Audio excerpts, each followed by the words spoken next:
So first of all, it's important to put some tape around the shower head from the wall. Just a couple of rounds is fine. Some people don't use it, but I think it's important. Now we're going to put the attachment from the Delta shower head handheld onto the shower head stem out the wall. And this is very important, never to use a pipe wrench. You only want to hand tighten this or you may damage the actual finish. So you just get it as hand tight as possible, and then you want to hand tight this one.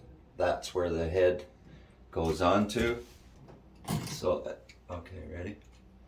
Okay, and then you want to take the nozzle part of the shower head and make sure the rubber washer is in there.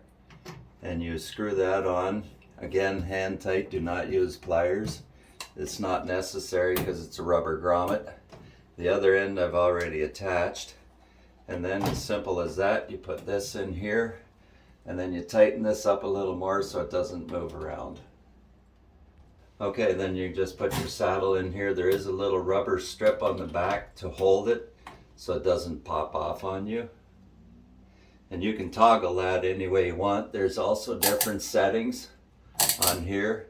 3 different settings for your power.